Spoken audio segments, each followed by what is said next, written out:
Come on, Chip. Yeah. Okay, that's probably good. All right, guys. Chris Waters here on the GameSpot stage still. Sam from IndieCade still sitting in here as we take a look at some more awesome indie games featured through the Indie Games Showcase, IndieCade Showcase here at E3. On the couch now, we've got Ichiro from Dejobon Games and Zyba from Pop Cannibal. And you guys are here to show off a whole new game that has like a really evocative and stirring title. Sure. We're here to show off Elegy for a Dead World. Elegy for a Dead World.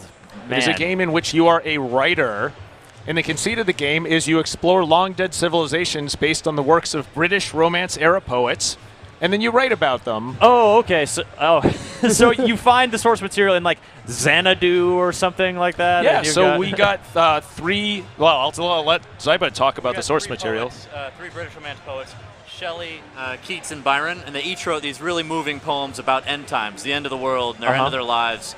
So we get this real good, brooding feel about where's man's place on Earth, and it really sets the tone for writing. Yeah, rough beasts slouching around and all that. You know your stuff. I know one or two things that I can reference in a pinch. You guys just provided me with the perfect opportunity. Thank you.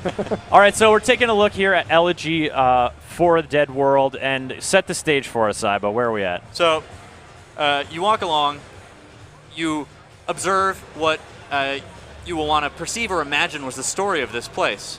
And to help people out when you first get started, we have what we're calling prompts, these sort of story fragments. It's like an advanced Mad Libs at first, because giving someone a blank page is terrifying and insulting. You're like, here's a piece of paper, write me a story. You're like, well, I thought that was your job. You're the developers. Right, so we're going to give you a start, something to get your mind going. And so here, 50,000 years ago, long before blank, this land was home to great people. Long before what? The sunset. Yes, the Ooh, I sunset. like that. I mean, I don't know if it was the orange sky or the... So we're halfway on the way to our Nobel Prize for Literature. So you travel through, and that was the first of 14 prompts here. And you can fly a little, because you are a space traveler. And you go from prompt to prompt, developing your story and investing. The more decisions you make, the more invested you are in the world, and the more you're going to you get halfway through, and often players will have a strong idea of the world, and they'll start to be like, oh, this guy's prompt is all wrong. I know the next one should actually be, and that's why you can just erase the prompts and write, whatever you want. No kidding. All right, or so you can even spell it, yeah. whatever ver. No, that sort of had a poetical casualness to it. I liked it. You're writing, that prompts you to move through, see the landscape sort of do this shifting, and I imagine, on the E3 stage show, hearing game audio isn't really something we get to do, but I imagine there's some audio going on that the folks at home are watching. Yeah, sure. Some gorgeous atmospheric stuff, right? Yeah, we wanted to keep it very light because it's very easy to overwhelm the player, right? You're exploring this civilization that's just dead, and you're writing about it, so we wanted something smooth and drony and maybe a little eerie. Something to sort of, be a little background, set a little background tone. Well, Sam, I gotta say, I can see immediately why you guys were intrigued with the synopsis that you've received for this game and decided to give it a closer look. Exactly. So have you played it yourself, and have you written your way through some Dead Worlds? I have played one of the levels, which I did when we were reviewing it for games. Again, you actually got it exactly right. When we were deciding which ones to look at, it was the synopsis, write your way through a Dead World. We were like, oh, we should look at that a little bit more. Yeah, it's a really, for me, atmospheric and moving experience. What I ended up finding is that the thing that really made us decide to show it after even considering it is it's incredibly beautiful to look at. The music really is sort of moving, and the atmosphere is very strong, and it evoked feelings in me, which, again, like lots of things evoke feelings in us, right? But this is something that I'm very interested in happening in games. It's this evocation of mood, of feeling, of ideas, and what I found is very much what Zyba was talking about, is that I would sort of fill in the prompts, and then after the first 3 or 4, I was like, okay, now I'm like inspired. I have a story about this world inside me, and I can start getting it out. You get a little bit of momentum yourself, not just as, as the player and as a player and as a writer, and even if, I don't know how often you identify yourself as a writer, but we've all got that kind of expression in us. Yeah. And is that what you're kind of trying to tease out here? Right. Well, we want the most important thing is that someone sits down and has a positive experience doing something creative. So we really avoid doing any sort of scoring or any kind of hand slapping, because writing can be personal and frightening enough without attaching a score or anything negative to it. Are you talking about GameSpot's review process? Because it really sounds like you are. Ouch. It's resonating deeply with me right now. Well, as long as you give us 100, then we're fine. We rate on a scale of 10. Thank you, Ichiro. Yeah, well, please. Yeah, I know that. I Please. want 100. Ambitious. I like it. So now you sort of ducked inside there, and you came out, and these feathers have been scrolling below, and those are the prompts. Right. But you can choose to engage them or not. Right. So that's why you know, what is that? What kind of feeling does that convey to the player if they can choose to do that, or they can choose to just be doing other stuff, exploring, etc., etc.? Like most players that I've seen play this, they approach it and they immediately feel out of their element because they haven't done anything before. And when they see a instruction that says something, here's you can write, people will stop at everyone and write. And so we actually giving liberties to players is something that they aren't abusing because they're sort of tepidly wading into it and they'll understand it. And once they understand it, we want them to feel like it is their page to write on. We have a mode where there are no pre-made prompts, there's no feathers, and you can write anywhere.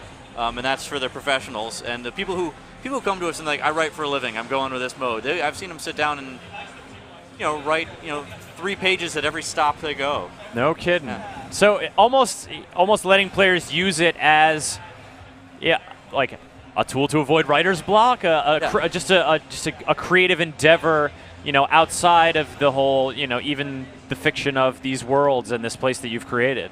Yeah. That's fascinating. Gosh, that's really intriguing. And so now we've been looking at this one world, and you said there are 3.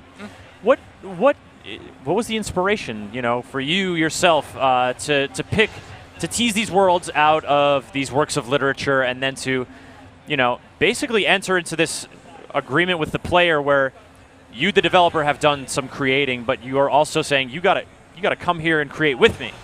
Right. Yeah, well, Chiro and I, we sat down at the beginning trying to just do something really quick, right? And we drew out on these sheets of paper our interpretations of these poems in terrible scrawls. And we took them to the kitchen. Right. And we showed them to... a colleague of ours, Eric Asmussen of 82 Apps. And so we actually sat down and Zyba said, look, we're doing a game about writing and reading. Let's do dead Romance era poets, which, okay, that sounds good. And so we took There are a lot of them. they're all dead now. Yeah. So as Zyba said, we took them down and we put them down on paper and we scrawled and we said to our colleague, can you tell what the story of all of this is based on what we wrote? And what was fascinating about it is that we took, for example, Ozymandias, the poem. You find a statue in the desert of a guy who's like, hey, I'm all that. But he really isn't all that because his statue is dead in the desert. And we wrote that out on paper as an imagery, and our colleague interpreted that and created an entirely different story. And we thought that was fascinating and powerful. Mm-hmm. And that's interesting that you sort of, there's a couple layers of interpretation happening there, right? Between, you and the poem and your colleague. Do you guys have any way in Elegy for a Dead World to share or to invite other players into your sort of experience? Well, everything is actually in Steamworks. So when you upload a story at the end, it's a Steam Workshop item, and therefore your Steam identity is attached to it, and all the tools for commenting and discussing and sharing those items are available to you. Interesting. And but that's not, someone downloading that item and seeing the story I wrote out necessarily, right? Well, so in Steam, you have the option to go into the menu and say, add this to the list of items. Just like if you're playing Portal, and you're like, oh, I want this extra level, you select it through their menus, you go back to your game, and it is there for you. Yeah. So if you go, say, to your friends playing it, you can see in their workshop items, they have these stories like, oh, yeah, this one and this one. You go back into the game now, your friends' items are there. It's really a matter of just sharing stories. If you wrote a story, so this story does actually share. Yes. So I could read Ichiro's story, and as I'm going through, it would sort of illuminate as well. Very interesting. We have a whole separate reading mode where we actually show the stories that are written in a sort of a stylized fashion with whatever shader effects we can muster up to, give you a sexy page by page. Here's some like a graphic novel. Yeah, like a graphic novel. Sexy, so we can make text in a background be, which I think is pretty sexy with the artist we got. Is pretty sexy. I mean, this art is lovely for certain. And can you give us a hint of sort of some of the other aesthetics in other areas before we wrap up here? Yeah, so we actually have a kiosk, or sorry, exit kiosk mode. Show you the secret. Keats' World, my favorite poem of the ones in here. And this is, Keats was writing about the end of his life and wanting to capture everything that was there. So this is a world that is very actually constructed and informed more by the people made there in a very intentional, we have designed this world type of way. But as you pass through, you'll see the world break down and see the creator's failure to complete his mission. And it's a separate sad feeling than our previous one. Well, it seems like, I mean, Elegy for a Dead World, certainly a fascinating way to use games as way to use that interactive medium to delve into emotion like this, to delve into the creative act of writing and the expressive act of writing. Thank you guys so much for coming on and sharing this with us. Thank you. And you said it was on Steam. Soon On Steam. And going to be part of the IndieCade Showcase Festival later this year? Maybe. So the way it works is the stuff at E3 is all still being considered. Oh, so okay. A bunch of it could be an IndieCade Festival, none of it could be an IndieCade Festival, and I can't say one way or the other. All right, well, speaking specifically for Elegy for a Dead World, where can folks follow for more information on that? All right, you can go from the Dejobaan website. That's DEJOBAAN.com. All right, that's where to check that out. And for IndieCade, if people want to keep track of submissions and check out games that you guys are considering? Yeah, just our website's indiecade.com. It's got a database of every game we've ever shown in the past, and as we start to announce stuff for the festival, it'll all go up there. Excellent. Well, Sam, Ichiro, thank you guys so much for coming on and showing off this beautiful game here at E3. It's been a pleasure. Thank you. Thank you, Chris. All right, ladies and gentlemen, we are nearing the end of GameSpot's live coverage from the E3 stage show floor situation here in 2014. We've got one more demo to come up here. It's going to be very colorful and very fun, so stick around for that. And then it's up to the GameSpot War Room for the wrap show to wrap it all up. Don't go away.